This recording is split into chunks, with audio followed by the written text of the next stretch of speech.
Today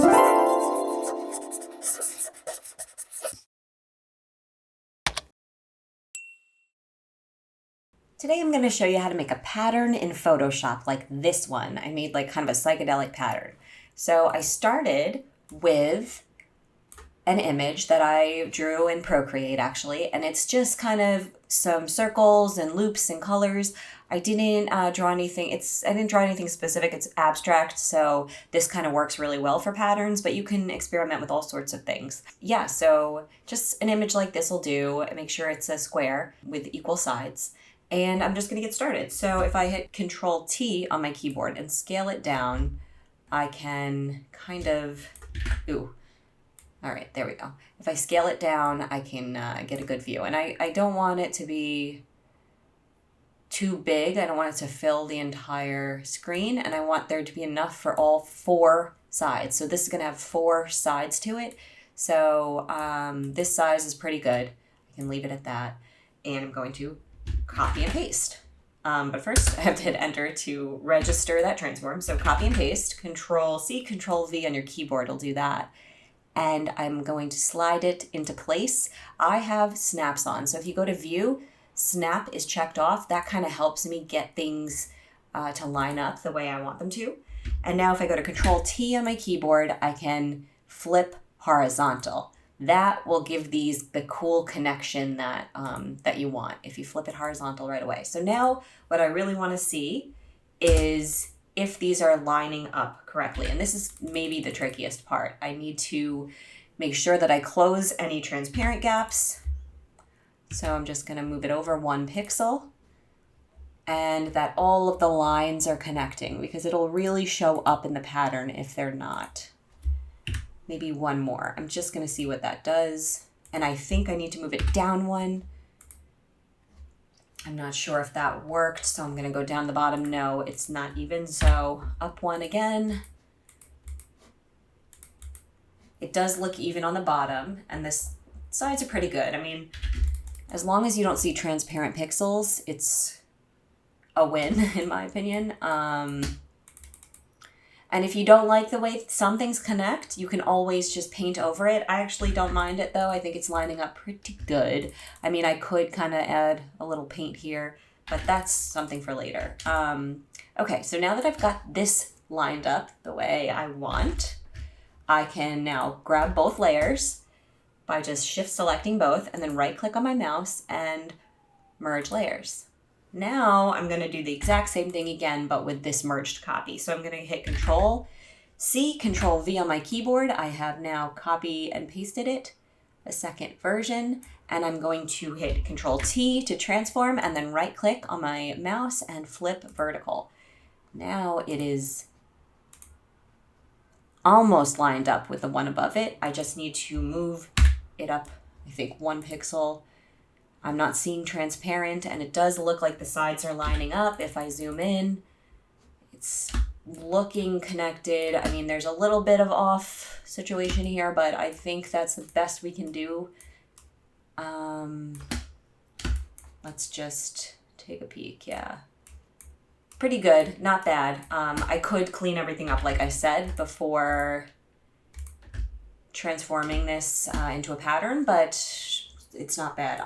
Okay, now I'm going to shift select both layers, right click, and merge layers. Nice. Okay, so now we have one whole image. I want to grab the whole image and let's scale it down to be about 1/4 of this entire size of the canvas. And I think, let me just check the size. Image, canvas size. Okay, it's 2048 pixels by 2048 pixels.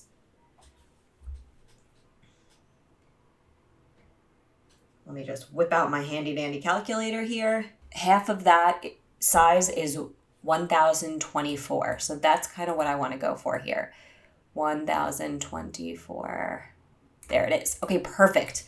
That's the size I want this pattern to be because I'm going to make a 2048 by 2048 size pattern. I want the pattern to start off as small. I want the defined pattern to be smaller than what I'm making so that it fits into something larger. So here we are. I'm going to trim the excess pixels. Then I'm going to go to image, trim, transparent pixels. Okay.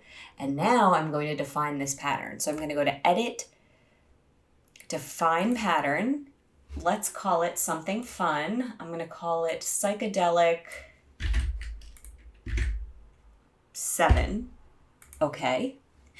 And now I'm going to make a new canvas, a new project. New. And I want to make it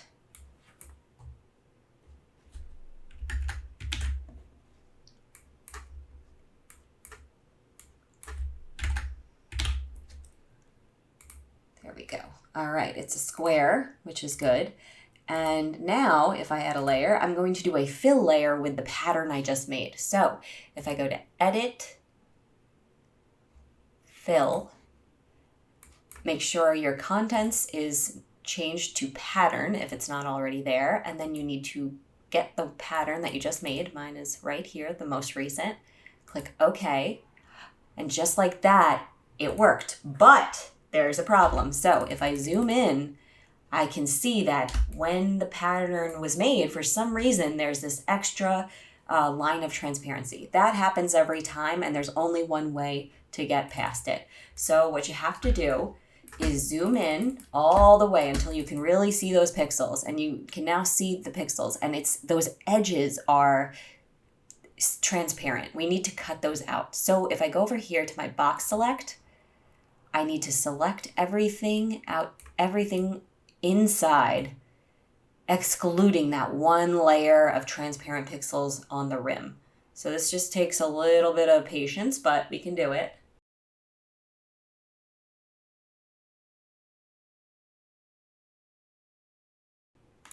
And now with that inner part selected and all of those exterior pixels not in our selection, we go to edit, define pattern. We're going to call it psychedelic 8 this time. Okay. And now if we go back into our other file, we create a new layer. We go to edit, fill. We're still in pattern. We're going to go to our new pattern. Okay. Perfect. I already see that little transparent line is gone. And now if we zoom out, we can see that the pattern worked and it's looking pretty cool. Yes, so this is exactly what I wanted. You can fix anything you don't like by just going to that original pattern and changing it manually, but I think this looks really good. This is exactly what I wanted, so I am going to keep it as is. You can export it as a PNG by just going to File, Export, Export As, and switch it to PNG if you don't have it already as a quick export. And yeah, you can use it for all sorts of things. So I hope that you guys found this helpful. This is really fun and satisfying. You'll find that you'll make some crazy looking stuff you couldn't even imagine, and the results can be really surprising in a good way. So thanks for joining me. I've got a whole playlist in Photoshop, and please let me know in the comments if you have any questions. This can be a little confusing, but once you get the hang of it, it's like second nature. Thank you.